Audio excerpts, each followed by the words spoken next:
আসসালামু আলাইকুম রহমতুল্লাহ। সম্মানিত দর্শক শ্রোতা, কাছে এবং দূরের, দেশে এবং প্রবাসে যে যেখান থেকে এই মুহূর্তে আমাদের মুন্সিগঞ্জ টিভির চমৎকার আয়োজনটি দেখছেন, সকলকে জানাচ্ছি প্রীতি এবং শুভেচ্ছা। সম্মানিত দর্শক শ্রোতা, প্রতি রমজানেই বিকেল 4টে থেকে আমরা ইসলামিক কোনো বিষয় নিয়ে আপনাদের সামনে উপস্থিত হয়ে থাকি। এই অনুষ্ঠানটি ড্রাগ উইন এগ্রো ইন্টারন্যাশনাল লিমিটেডের সৌজন্যে প্রচারিত হয়ে থাকে। প্রতিদিনের ন্যায় আজকেও আমাদের স্টুডিওতে একজন অতিথিকে আমরা আমন্ত্রণ জানিয়েছি। তিনি এসেছেন আমাদেরকে ইসলামিক কোনো বিষয়ে আলোচনা করবেন, যা শুনে আমরা উপকৃত হব। সম্মানিত দর্শক শ্রোতা, রমজানুল করিম আমরা অতিবাহিত করছি। রমাদানের কয়েকটি দিন আমাদের কাছ থেকে বিদায় নিয়ে গেল। এ রমজান আল্লাহ তাআলা আমাদেরকে দান করেছেন দয়া করে আমরা যেন সারা বছর যে ভুলগুলো করি, এই ভুল থেকে আল্লাহর কাছে ক্ষমা চেয়ে নিয়ে নিজেদেরকে নিষ্পাপ মাসুম করে নিতে পারি। কারণ আমরা সকলে মানুষ, আর মানুষদের ভুল হওয়াটাই স্বাভাবিক। নবী করিম সাল্লাল্লাহু আলাইহি সাল্লাম বলেছেন, কুল্লু বানি আদামা খাত্তাউন ওয়া খায়রুল খাত্তাইন আত-তাওয়াবুন। প্রত্যেকটি মানুষই ভুল করে থাকে, আর ভুলকারীদের মধ্যে সবচেয়ে উত্তম ব্যক্তি হলো যারা আল্লাহর কাছে ক্ষমা চেয়ে নেয়। আমরা মানুষ হিসাবে জন্মগ্রহণ করেছি এই পৃথিবীতে। নবীগণ ছাড়া, আম্বিয়ায়ে কেরামগণ ছাড়া সমস্ত মানুষই কিছু না কিছু ভুল করে থাকে। তবে নবীদেরকে আল্লাহ তাআলা নিজে হেফাজত করেছেন। তবে এই ভুলের মধ্যে থেকেও, এই ভুল করার পরেও মানুষ যখন আল্লাহর কাছে ক্ষমা চায়, সে মানুষকে আল্লাহ তাআলা ক্ষমা করে দেয়। এ কোরআনুল কারিমে জায়গায় জায়গায় আল্লাহ রাব্বুল আলামিন আমাদেরকে তাওবার জন্য আহ্বান করছেন, ক্ষমার দিকে আহ্বান করছেন। আল্লাহ তাআলা জান্নাত সৃষ্টি করেছেন, জাহান্নামও আল্লাহ সৃষ্টি করেছেন। তবে আল্লাহ তাআলা জাহান্নাম সৃষ্টি করে মানুষকে বলেন নাই তোমরা জাহান্নামের দিকে আসো, বরং আল্লাহ তাআলা মানুষদেরকে জাহান্নামের ব্যাপারে ভয় প্রদর্শন করে জাহান্নাম থেকে দূরে থাকার জন্য জাহান্নামের ব্যাপারে নিরুৎসাহিত করে বলেছেন, ফাত্তাকুন নার আল্লাতী ওয়াকুদুহান নাস ওয়াল হিজারা। জাহান্নামের আগুনকে ভয় করো, যার ইন্ধন হবে কিছু লাকড়ি এবং মানুষ। পক্ষান্তরে জান্নাত তৈরি করে মানুষদেরকে জান্নাতের দিকে আহ্বান করেছেন। আল্লাহ বলেন, ওয়াসারিউ ইলা মাগফিরাতিম মির রাব্বিকুম ওয়া জান্নাতিন আরদুহাস সামাওয়াতু ওয়াল আরদ উইদ্দাত লিল মুত্তাকিন। তোমরা জান্নাতের দিকে দৌড়াইয়া প্রতিযোগিতা করে জান্নাতের দিকে আসো, জাহান্নামের দিকে তোমরা যেও না। কারণ জাহান্নাম তোমাদের জন্য আমি তৈরি করি নাই, জাহান্নাম তৈরি করেছি আমার দুশমন যারা আছে তাদের জন্য। তো আমরা মানব জীবনে প্রতিনিয়তই আমাদের ভুল হয়ে থাকে। সেই ভুল থেকে আমরা কিভাবে আল্লাহর কাছে ক্ষমা পেতে পারি, এবং এই মাসটি যেহেতু ক্ষমার মাস, আসুন আমরা আজকে আমাদের যে অতিথি আমাদের মাঝে আগমন করেছেন আমাদের স্টুডিওতে, তার কাছ থেকে জানব। আজকে আমাদের স্টুডিওতে আগমন করেছেন, আমরা যাকে আমন্ত্রণ করেছি, তিনি বিশিষ্ট ইসলামী চিন্তাবিদ, গবেষক এবং বিশিষ্ট মিডিয়া ব্যক্তিত্ব হাফেজ মাওলানা মুফতি ইয়াকুব আমানী সাহেব। আসসালামু আলাইকুম ওয়া রাহমাতুল্লাহি ওয়া বারাকাতুহু। ওয়া আলাইকুম আসসালাম ওয়া রাহমাতুল্লাহি ওয়া বারাকাতুহু। মোহতারাম, কেমন আছেন? আলহামদুলিল্লাহ, আপনি ভালো আছেন? আলহামদুলিল্লাহ, আমি ভালো আছি। মোহতারাম, আজকে আমি যা বলছিলাম যে আমরা সকলে ভুল করে থাকি, সেই ভুল থেকে আমরা কিভাবে তওবা করব, তওবার গুরুত্ব মানব জীবনে কতটা বেশি, এই তওবার মাসে, ক্ষমার মাসে যদি দর্শক শ্রোতাদের উদ্দেশ্যে আপনি কিছু বলতেন। ইন্নাল হামদুলিল্লাহ ওয়াসসালাতু ওয়াসসালামু আলা নাবিয়্যি বা'দা ওয়া আলা আলিহি ওয়া আসহাবিহি আজমাইন। সম্মানিত দর্শক শ্রোতা, কাছে এবং দূরে যে যেখান থেকে আমাদের পবিত্র মাহে রমজানের এই প্রোগ্রামটি দেখছেন, সকলকে জানাই আন্তরিক মোবারকবাদ, সালাম। আসসালামু আলাইকুম ওয়া রাহমাতুল্লাহি ওয়া বারাকাতুহু। সম্মানিত দর্শক শ্রোতা, পবিত্র মাহে রমজান আমাদের মাঝে ঘুরে ফিরে প্রতি বছর একবার আসে। তো মাহে রমজান আমাদেরকে মহান ব্যক্তিত্ব তৈরি করার জন্য আমাদের কাছে ছুটে আসে। আমাদের জীবনে অসংখ্য ভুল ত্রুটি হয়ে থাকে, যেগুলো সমাধান করার জন্য, যেগুলো শিক্ষা দেওয়ার জন্য, যে কাজ থেকে আমরা শিক্ষা গ্রহণ করতে পারবো, সেই বিষয়গুলো পবিত্র মাহে রমজান আমাদেরকে শিক্ষা দেন। সম্মানিত দর্শক শ্রোতা, পবিত্র মাহে রমজান মূল কাজ হলোই পৃথিবীর মানুষকে শিক্ষা গ্রহণ করা। এই রমাদান মাসে আমরা যতগুলো আমল ইবাদত করি সবগুলি আমাদেরকে হিসাব নিকাশ করে করতে হবে, যে কোন আমলটি করলে, কোন কাজটি করলে আমার জীবনের গুণাগুলো মাপ হবে এবং পরকালে আমি মহা শান্তির জায়গা চিরস্থায়ী জান্নাতের মেহমান হতে পারবো। এই কাজগুলো আমাদেরকে করতে হবে। তার মধ্যে অন্যতম কাজ হলো, মানুষ মাত্রই ভুল। এই পৃথিবীতে মানুষ আসছে, প্রথম কাজটাই ভুল করে আসছে। তো মানুষ মাত্রই ভুল হবেই, আর ভুল হওয়াটাই স্বাভাবিক। মানুষ অন্যায় করবে, পাপ করবে, এটাই স্বাভাবিক। কিন্তু পাপ করবে ঠিকই, কিন্তু সীমালঙ্ঘনকারী হবে না, সীমালঙ্ঘন করতে পারবে না। আপনার পাপ করতে হবে, গুনাহ করতে হবে এবং ভুল ত্রুটি হলে সাথে সাথে সেই ভুল ত্রুটি, অন্যায়, অশ্লীল কাজ থেকে ফিরে আসতে হবে। এজন্যই প্রধান কাজ হলো আমাদের তাওবা। এই তাওবা আল্লাহ তাআলা পৃথিবীর মানুষের জন্য একটু উপহার হিসাবে দিয়েছেন। যদি তাওবার সিস্টেম পৃথিবীতে না থাকতো, তাহলে পৃথিবীর কোনো মানুষ হিসাবে সমাজে বসবাস করতে পারতো না, রাষ্ট্রে বসবাস করতে পারতো না, কোনো আমল তার পরিপূর্ণ হতো না। এই তাওবা আল্লাহ তাআলা আমাদের জন্য একটু উপহার হিসাবে দিয়েছেন। তাওবা শব্দের অর্থ ফিরে আসা, আর সিয়াম শব্দের অর্থ বিরত থাকা। দুইটি সমার্থক শব্দ। সিয়াম শব্দের অর্থ বিরত থাকা, তাওবা শব্দের অর্থ বিরত থাকা। ফিরে আসা, ফিরে আসা, টোটালি দুইটার ভিতরে একটা সম্পর্ক রয়েছে। তো এজন্যই মাহে রমজান মাসে যদি বিরত থাকতে হয়, পাশাপাশি তওবা থেকে ফিরে আসতে হবে। তওবার মাধ্যমে আমাদেরকে ফিরে আসতে হবে। তাওবা শব্দের অর্থ ফিরে আসা, মানে এই পবিত্র কোরআনুল কারীম পবিত্র মাহে রমজান মাসে নাজিল হয়েছে। ফিরে আসতে হবে কোথা থেকে? অন্যায়, অশ্লীল, গুনাহের কাজ থেকে, পাপ কাজ থেকে, বিভিন্ন অবৈধ কাজ থেকে ফিরে আসতে হবে কোরআনের দিকে। যেই কোরআন পবিত্র রমাদান মাসে নাজিল হয়েছে, সেই কোরআনের প্রত্যেকটি বিধান আপনাকে পালন করতে হবে, তাহলে ফিরে আসা হবে। আমরা তাওবা বলতে শুধু আস্তাগফিরুল্লাহ রাব্বি মিন কুল্লি যামবি, আবার কি বলি আস্তাগফিরুল্লাহ আল্লাযী লা হাওলা ওয়ালা কুওয়াতা, আমরা এগুলা মৌখিকভাবে বলে থাকি। কিন্তু আপনার প্র্যাকটিক্যাল যে তওবাগুলো, সেগুলো হলো আপনাকে অন্যায়, অশ্লীল কাজ থেকে ফিরে আসতে হবে। আল্লাহ সুবহানাহু ওয়া তাআলা পবিত্র কোরআনুল কারীমে বলছেন, ইয়া আইয়ুহাল্লাযীনা আমানু তুবু ইলাল্লাহি তাওবাতান নাসুহা। আল্লাহ সুবহানাহু ওয়া তাআলা বলেছেন, হে ঈমানদারগণ, তোমরা তাওবা করো। তুবু ইলাল্লাহ, পৃথিবীর সকল মানুষকে বললেন তুবু ইলাল্লাহ, তোমরা তাওবা করে ফিরে আসো ইলাল্লাহি, আল্লাহর দিকে। আল্লাহর দিক অর্থাৎ কোরআনের দিকে ফিরে আসার কথা বলা হয়েছে। তুবু ইলাল্লাহি তাওবাতান নাসুহা, এরপরে আল্লাহ সুবহানাহু ওয়া তাআলা বললেন, তোমরা ফিরে আসবে তাওবাতুন নাসুহা, অর্থাৎ বিশুদ্ধ তাওবা করে। নাসুহা শব্দের অর্থ বিশুদ্ধ। এই নাসুহা শব্দের তিনটি ব্যাখ্যা রয়েছে। নাম্বার 1, তাওবা এমনভাবে করতে হবে, প্রথম শর্ত হলো আপনাকে অপরাধী মনে করতে হবে, যে আমি নিজে অপরাধী, সেটা আমাকে আগে মনে করতে হবে, নিজেকে ভাবতে হবে আমি এক অপরাধ করে ফেলছি। নাম্বার 2 হলো আমার মধ্যে একটা অনুশোচনা থাকতে হবে, যে আমি পিছনে অনেক গুনাহ করে ফেলছি, অনেক অন্যায় করেছি, অশ্লীল কাজ করেছি, এগুলো করেছি, যে এজন্য আমার মনে মনে একটা অন্তরে একটা অনুশোচনা থাকতে হবে, যে এই কাজ থেকে আমি কিভাবে মুক্ত হতে পারি, এই কাজ থেকে কিভাবে আমি রেহাই পেতে পারি, এই চিন্তা ভাবনা সবসময় করতে হবে। নাম্বার 3 হলো আল্লাহর দিকে ফিরে আসা, যে এই কাজটি করেছি আর জীবনে কখনো করব না, এই অঙ্গীকার আমাদের করতে হবে। এই তিনটি ব্যাখ্যা নিয়ে যদি মানব জীবনের পরিচালনা হয়, তাহলে ওই ব্যক্তি আর কখনো এই গুনাহের কাজ করতে পারবে না। আল্লাহ সুবহানাহু ওয়া তাআলা এই নাসুহা শব্দ দ্বারা পৃথিবীর মানুষকে তিনটি ব্যাখ্যা দিয়েছেন। যে 1 নম্বর হলো অপরাধী।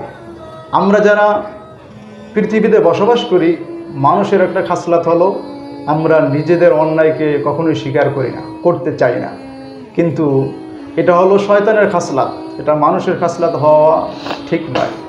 হযরত আদম আলাইহিস সালাম যখন ভুল করেছেন সাথে সাথে তাওবা করেছেন, রব্বানা যালামনা আনফুসানা ওয়া ইল্লাম তাগফির লানা ওয়া তারহামনা লানাকুনান্না মিনাল খাসিরিন। আল্লাহর নবী তিনি তার নফসের সাথে জুলুম করছিলেন, সেখান থেকে আল্লাহর কাছে ফিরে আসার জন্য আল্লাহর কাছে এই দোয়াগুলো করেছেন।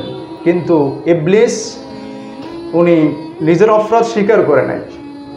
এখন আমরা যারা নিজের অপরাধকে অপরাধ মনে না করি, এই অপরাধকে যারা সলিড এবং সাকসেসফুল মনে করি, তাহলে আমরা ওই ইবলিসের কাতারেই পড়ে থাকব। এজন্যই সম্মানিত দর্শক শ্রোতা, আমাদের 1 নম্বর কাজ হলো আমাদেরকে নিজেদেরকে অপরাধী মনে করতে হবে। যদি আমরা নিজেদেরকে অপরাধী মনে না করি, তাহলে আমি হাজারো কোটিবার ইস্তেগফার তাওবা বললেও এই তওবা আল্লাহর দরবারে কবুল হবে না। নাম্বার 2, অনুশোচনা করা। আপনি যখন গুনাহের কাজ করে ফেলছেন, তখন আপনার মধ্যে যদি অনুশোচনা থাকে, আল্লাহ তাআলার ভয় থাকে যে আল্লাহ আমি তো না জেনে না বুঝে অসতর্কতাভাবে আমি অনেক অন্যায় করে ফেলছি, আল্লাহ তুমি আমাকে মাফ করে দাও।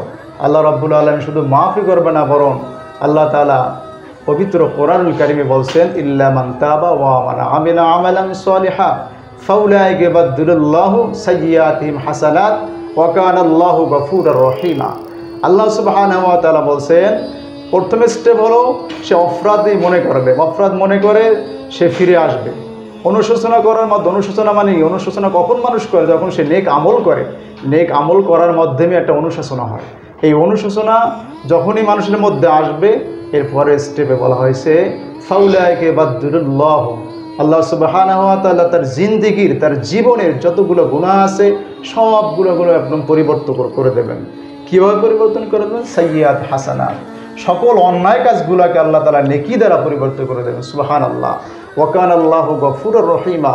এই অনুশোচনা, এই নেক আমলগুলো যদি মানুষ করতে পারে, তাহলে আল্লাহ তাআলা তার জীবনের সকল সগীরা, মধ্যম, কবিরা, শিরক, বেদাত যত প্রকার গুনাহ আছে সব গুনাহ আল্লাহ তাআলা মাফ করে দেবেন। সম্মানিত দর্শক শ্রোতা, যদি আপনি তাওবা করার পরে, ফিরে আসার পরে যদি আপনি আবারও নেক্সট যদি একই গুনাহ করেন, তাহলে আপনার জন্য আবার পানিশমেন্টের ব্যবস্থা রয়েছে। কীরকম? আল্লাহ সুবহানাহু ওয়া তাআলা যেমনিভাবে আপনার সমস্ত বদ আমলগুলো, খারাপ আমলগুলো যেভাবে আল্লাহ তাআলা নেকির মাধ্যমে পরিবর্তন করে দিয়েছেন, আবার আল্লাহ সুবহানাহু ওয়া তাআলা আবার যদি আপনি গুনাহের কাজ করেন, ওই সমস্ত নেকির কাজগুলো আবার আপনাকে গুনাহে পরিবর্তন করে রেখে দেবেন। সম্মানিত দর্শক শ্রোতা, একটি আমি এক্সাম্পল দিলে আপনারা বুঝতে পারবেন। বর্তমানে যে আমরা ল্যাপটপ বা কম্পিউটার বা মোবাইল ইউজ করি, এখানে দেখা যাচ্ছে যে যখন কম্পিউটারে ভাইরাস জমা হয়ে যায়, তখন রিস্টার্ট বাটনে আমরা চাপ দিই। চাপ দেওয়ার পরে ওই রিস্টার্ট বাটনে যখন আমরা চাপ দেওয়ার পরে ওই ভাইরাসগুলো যে রিসাইকেলে জমা হয়ে যায়, ওখান থেকে জমা হওয়ার পরে ওখানে থেকে যায়। যদি আপনার কোনো পিকচার, কোনো ছবি, কোনো লেখা যদি কম্পিউটারে রাখতে হয়, আপনি সেই গোপন ফাইলে রাখতে পারবেন। যখন আপনি আবার রেজিস্টার বাটনে চাপ দিয়ে অন করবেন, তখন দেখবেন আবার কম্পিউটারের আপনার ডিসপ্লে ভেসে আসবে আপনার সেই লেখা, আপনার গোপন তথ্যগুলো, আপনার পিকচার, যা কিছু দরকার সব চলে আসবে। এটা শুধুমাত্র রিসাইকেল বিনিতে জমা ছিল, যখন প্রয়োজন হবে ওখান থেকে চলে আসবে। আপনি যখন ডিলিট করবেন, একেবারে কিন্তু কম্পিউটার এবং ল্যাপটপ থেকে ডিলিট হবে না, মোবাইল থেকে ডিলিট হবে না। ঠিক তেমনিভাবেই আল্লাহ সুবহানাহু ওয়া তাআলা আপনার এই গুণাগুলো একেবারে আল্লাহ তাআলা ডিলিট করে রাখবেন না, এক জায়গায় একটা ফাইলে নিয়ে রেখে দেবেন। দেখবেন বান্দা এই তাওবা করার পরে, সে ফিরে আসার পরে যদি ভালো কাজ করে, তাহলে ওই রিসাইকেল বিনে সেটা জমা থাকবে, ওখান থেকে সে ডিলিট করে দেবেন। আর যদি বান্দা দেখা যাচ্ছে পরবর্তীতে আবার নেক্সটে গুনার কাজ করে, ওই রিসাইকেল বিনে ওই গোপন আল্লাহ তাআলা যে ফাইল আছে, ফাইল থেকে আবার আপনার সেই আমলনামা এনে ওই পাপগুলো জমা করে দেবেন। সম্মানিত হাজিরিন, 3 নম্বর হলো আল্লাহ তাআলার দিকে ফিরে আসা। আমরা এই অনুশোচনা করার পরে আল্লাহর দিকে যখন ফিরে আসব, আল্লাহ সুবহানাহু ওয়া তাআলা বললেন, যখন মানুষ গুনাহ করার পরে যখন ফিরে আসে আল্লাহর দিকে, আল্লাহ তাআলা গর্ব করে ওই বান্দার জীবনের সকল গুনাহগুলো মাফ করে দেন। সুবহানাল্লাহ। এজন্যই আমরা ফিরে আসব। কীভাবে ফিরে আসব? নেক আমলের মাধ্যমে। আমি নেক আমল করব আর গুনাহের কাজগুলো ছাড়ব, তার মাধ্যমেই ফিরে আসা। শুধু ইস্তেগফার তওবা করলে ফিরে আসা হবে না। আর পবিত্র মাহে রমজান আমাদেরকে এটাই শিক্ষা দিচ্ছে যে সিয়াম সাধনা করে আমি বিরত থাকা থেকে আমার সমস্ত অন্যায় অশ্লীল কাজগুলো থেকে বিরত থাকা তুমি শিক্ষা দেয়। আর তওবাটা হলো এভাবেই, যে সমস্ত অন্যায় অশ্লীল কাজ থেকে ফিরে আসার নামই হলো তওবা। সম্মানিত প্রিয় অতিথি মুফতি সাহেব, আপনার কাছে সমাজ দর্শকদের মধ্য থেকে জানতে চাই যে তওবা সম্পর্কে আপনি আমাদেরকে আলোচনা শোনাইলেন যে তওবার 3টি শর্ত দিয়ে তওবার জন্য ফিরে আসা। তওবা মানে হলো এই লজ্জিত হওয়া, ফিরে আসা আল্লাহর কাছে। তো এই তওবা করলে আল্লাহ পিছনের গুনাহগুলো সওয়াবে পরিবর্তন করে দেন। তো আমি আপনার কাছে বিনয়ের সাথে জানতে চাবো যে এই তওবা কি এই নিজেই করা যায়, নাকি কোনো পীরের দরবারে গিয়ে হাত ধরে তওবা করতে হয়, না আমার তওবাটা আমিই করতে পারবো? এ ব্যাপারে যদি দর্শক শ্রোতাদের উদ্দেশ্যে কিছু বলতেন। জি, আলহামদুলিল্লাহ, খুব রিলেটিভ একটা প্রশ্ন করছেন তওবা সম্পর্কে।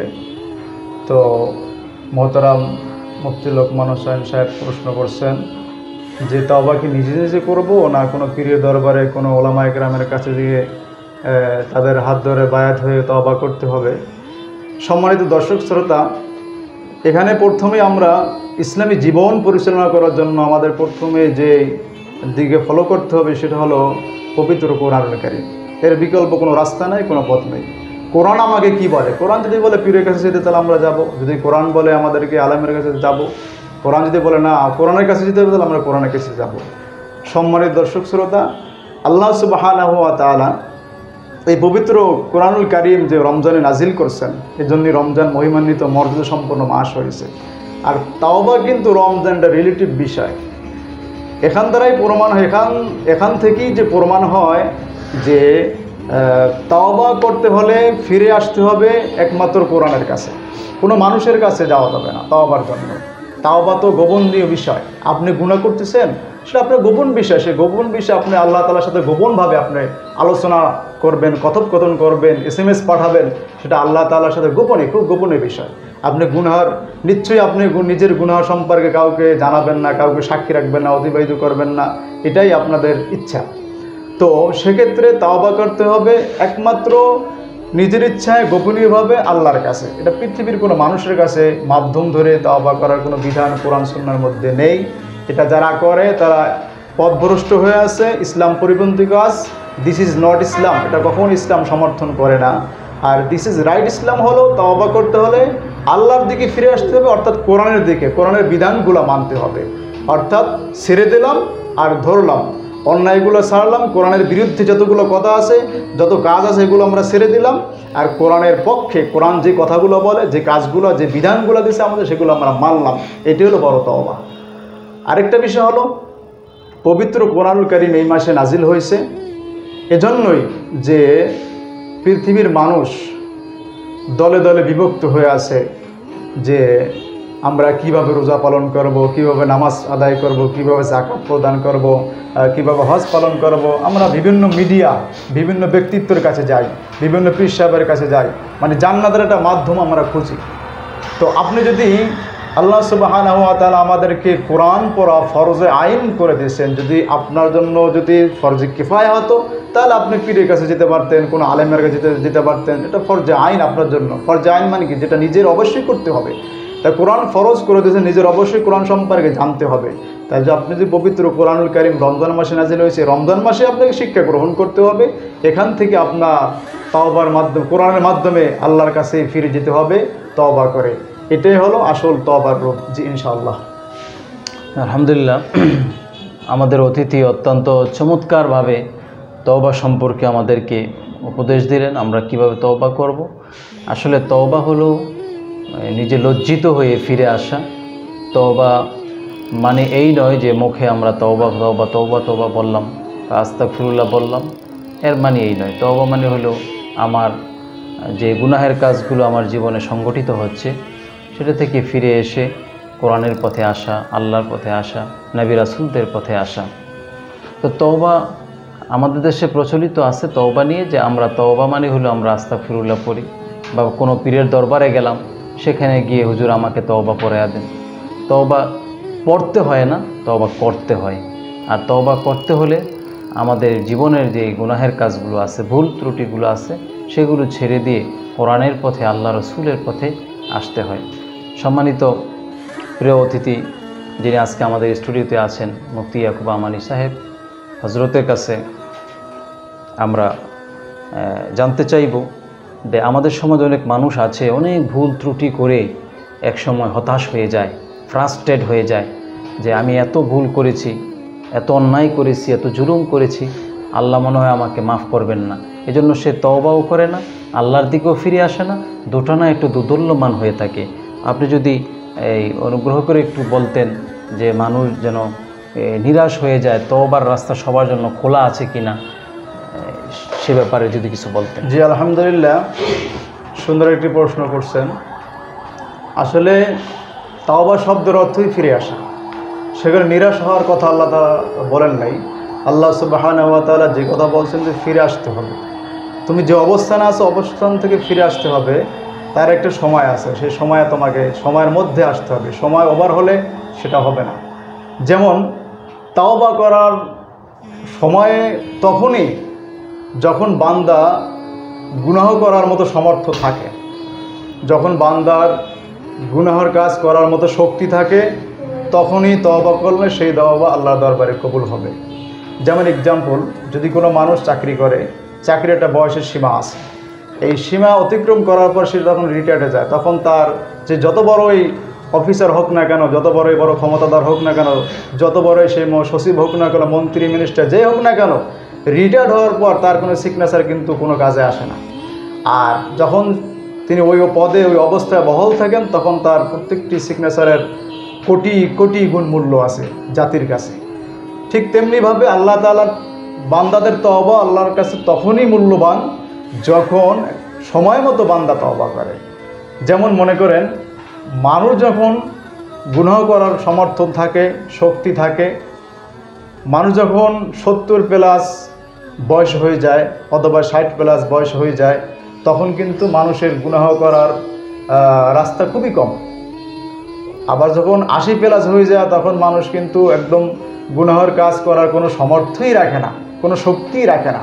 ওই সময় যদি সারা জীবনের অন্যায়ের জন্য, পাপের জন্য, গুনাহের জন্য যদি কোনো মানুষ বুড়ো বয়সে তওবা করে, তাহলে ওই তওবা আল্লাহ তাআলা গ্রহণ করবেন না। অর্থাৎ কারণ হলো যে তখন তো তার কোনো সমর্থন নাই, গুনাহ করার শক্তি নাই।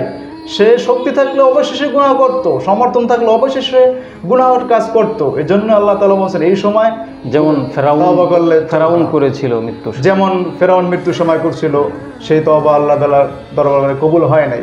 এই জন্য আল্লাহ সুবহানাহু ওয়া তাআলা বলছেন পবিত্র কোরআনুল কারীমে, ইন্নামাত তাওবাতু লিল্লাযীনা ইয়ামালুনাস সাইয়্যাত, যে তাওবা করতে হবে সঙ্গত সময়। মৃত্যুর আগ মুহূর্তে তওবা করলে ওই তওবা আল্লাহর দরবারে কবুল হবে না। তখন ওই ব্যক্তি কাফির হিসাবে, কুফর হিসাবে তার মৃত্যুবরণ হবে, সে যতই তওবা করে। তো আমাদের দেশে দেখা যায়, বর্তমান প্রচলিত সমাজে দেখা যায়, মানুষ যখন বুড়ো হয়ে যায়, বুড়ো হোক বা জোয়ান হোক, যুব হোক, মারা যাওয়ার আগে আগে যখন মুমূর্ষ অবস্থা হয়ে যায়, তখন আলেমদেরকে ডাকে, একটু তাওবা পড়াই দিয়ে যান, কালিমা পড়াই দিয়ে যান। এটা দ্বারা কোনো ফায়দা নেই। এই কালিমা তাওবা দিয়ে তো কোনো ফায়দা নেই। তাওবা অর্থ মুখে মুখে বলে না। তখন তো বললাম যে তাওবার ব্যাখ্যা বিশ্লেষণ এটাই, তার সমস্ত অন্যায় অশ্লীল কাজ থেকে জীবনকে পরিপুক্ত করে রাখা এবং জীবনকে সুন্দরভাবে সাজিয়ে রাখেন, না বলে তাওবা। এখন মরার আগে, মৃত্যুবরণ করার আগে যদি আপনি আস্তাগফিরুল্লাহ আস্তাগফিরুল্লাহ বলেন, আস্তাগফিরুল্লাহর কোনো দাম আল্লাহ তাআলার দরবারে নেই। এজন্যই আপনাকে আগে থেকেই সময় থাকতে, যখনই আপনার গুনাহ করার অ্যাবিলিটি আছে, গুনাহ করার শক্তি আছে, তখনই আপনাকে তওবা করতে হবে। ওই সময় আল্লাহ তাআলা আপনার তওবা আল্লাহ তাআলার দরবারে কবুল হবে। আর এরপরে যদি আপনি তাওবা করেন, ওই তাওবা নিয়ে আপনি অবশ্যই নিরাশ হয়ে থাকতে হবে, কোনো আশাবাণী আল্লাহ তাআলা দিবেন না। অবশ্যই যদি আশা রাখতে হয় যে আমার জীবনের গুনাহ মাফ করাবো, অবশ্যই আমার যৌবনকাল থেকে, আমার যৌবন থেকে বৃদ্ধের আগ পর্যন্ত যে সময়টা আছে, এই সময়টার মধ্যেই আমাদের তওবা করে আল্লাহ থেকে ফিরে এসে পুরোপুরিভাবে আমার ব্যক্তি জীবনে, সমাজ জীবনে, রাষ্ট্রীয় জীবনে আমার পবিত্র কোরআনুল কারীমের সমস্ত বিধান পদক্ষেপে পদক্ষেপে প্রত্যেকটা অঙ্গনে অঙ্গনে বিদ্যমান করে, পরিচালনা করে, জীবনকে সুন্দর করে জাতিকে উপহার দিতে হবে। আল্লাহ তাআলা আপনাকে মহান জান্নাতুল ফেরদাউসের মেহমান বানিয়ে দেবেন ইনশাআল্লাহ। আলহামদুলিল্লাহ, অত্যন্ত চমৎকারভাবে আমাদের সম্মানিত আজকের অতিথি মুফতি সাহেব, উনি তওবার বিষয়ে, তওবার গুরুত্ব নিয়ে, তওবা কিভাবে করব, কোন সময়ে করব, বিস্তারিত আমাদের সামনে আলোচনা করেছেন। এই আলোচনাকে সামনে রেখে যদি আমরা শিক্ষা নিতে পারি, আমাদের ব্যক্তি সামাজিক জীবন ইহকালীন পরকালীন কল্যাণ আমাদের সাধিত হবে। আল্লাহ তাআলা বলেছেন, ইন্নামাত তাওবাতু আলাল্লাহি লিল্লাযীনা ইয়ামালুনা আস-সুআ বিজাহালাতিন সুম্মা ইয়াতুবুনা মিন করিবিন ফাউলাইকা ইন্নামাত তাওবাতু আলাল্লাহি লিল্লাযীনা ইয়ামালুনা আস-সুআ বিজাহালাত। নিশ্চয়ই মানুষ যখন না জেনে অজ্ঞতার কারণে তওবা করে, আল্লাহ তাআলা তার তওবাকে, মানুষ যখন না জেনে অপরাধ করে, তওবা তো সেটাই, প্রকৃতপক্ষে তওবা তো সেটাই, লিল্লাযীনা ইয়ামালুনা আস-সুআ বিজাহালাতিন, যা অজ্ঞতার কারণে অপরাধ করে, সুম্মা ইয়াতুবুনা মিন করিবিন, অতঃপর খুব তাড়াতাড়ি তওবার দিকে ফিরে আসে, ফাউলাইকা ইয়াতুবুল্লাহু আলাইহিম, আল্লাহ তাআলা তার তওবাকে কবুল করে তাকে ক্ষমা করে দেয়। ওয়ালাইসাতিত তাওবাতু লিল্লাযীনা ইয়ামালুনা আস-সাইয়্যাত, আর মানুষ জেনে শুনে অবলীলায় গুনাহ করেই যাচ্ছে, সেই তওবা তো তওবাই নয়, সেই তওবা আল্লাহর কাছে কবুল হবে না। মানুষ জেনে শুনে অপরাধ করেই যাচ্ছে অবলীলায়, নির্দ্বিধায় আল্লাহর সীমা লঙ্ঘন করছে। আল্লাহ তাআলা বলছেন, এমনকি হাত্তা ইজা হাদরা আহাদাহুমুল মাউত, তার কাছে মৃত্যু উপস্থিত হয়ে গেছে, যখন মৃত্যু উপস্থিত হয়ে গেছে, ক্বালা ইন্নী তুবতুল আন, তখন বলছে আমি এখন তওবা করতেছি। ওয়ালাল্লাযীনা ইয়ামুতুনা হুম কুফার, আর সে ব্যক্তি কুফরের উপরে মৃত্যুবরণ করছে। যেমন ফেরাউন মৃত্যুর সময় পানি খেয়ে বলেছিল, আমি এখন আমানতু বিরব্বি মূসা ওয়া হারুন, আমি মূসা এবং হারুনের রবের প্রতি ঈমান আনলাম। আল্লাহ বলেছেন না, আল আন ওয়াকাদ আসাইতা ক্বাবলু ওয়া কুনতা মিনাল মুফসিদিন, এখন তোমার তওবা কবুল করা হবে না, তুমি সবচেয়ে বড় সন্ত্রাস ছিলে। আল্লাহ রাব্বুল আলামিন এই জন্য আমাদেরকে বারবার তওবার থেকে ফিরে আসার জন্য আহ্বান করছে। আল্লাহ বলছেন, কুলিয়া ইবাদিয়াল্লাযীনা আসরাফু আলা আনফুসিহিম লা তাকনাতু মির রাহমাতিল্লাহ, আমার রহমত থেকে নৈরাশ হও না, তোমার ক্ষমার দিকে আসো, তওবার দিকে আসো। রাসূল করিম সাল্লাল্লাহু আলাইহি ওয়াসাল্লাম বলেছেন, আত-তাইবু মিনায যামবি কামান লা যামবা লাহু, যে ব্যক্তি গুনাহ থেকে তওবা করলো, তা সে আল্লাহর কাছে এমনভাবে উপস্থিত হয় মনে হয় যেন তার আমলনামায় কোনো গুনাহই ছিল না। এজন্য আসুন এই রমজানুল মুবারককে কাজে লাগিয়ে আমরা তওবা করে নিজের কৃত গুনাহগুলোকে আল্লাহর কাছে ক্ষমা করে নেই, কারণ এই রমজান হলো সবচেয়ে সুন্দর চমৎকার একটি সময় তওবা করে আল্লাহর কাছে ফিরে আসার। আজ এই পর্যন্তই, আগামীকাল আবার আপনাদের সাথে দেখা হবে। পুরো অনুষ্ঠান জুড়ে অনুষ্ঠানটি মুন্সিগঞ্জ টিভির পক্ষ থেকে আপনাদেরকে উপহার দেওয়া হয়েছে এবং ড্রাগ উইন অ্যাগ্রো ইন্টারন্যাশনাল লিমিটেডের সৌজন্যে আপনারা এই অনুষ্ঠানটি দেখতে পাচ্ছেন। আগামীকালও দেখবেন। সকলে সুস্বাস্থ্য কামনা করে আজকের মতো এখানেই শেষ করছি। আসসালামু আলাইকুম ওয়া রাহমাতুল্লাহি ওয়া বারাকাতুহু।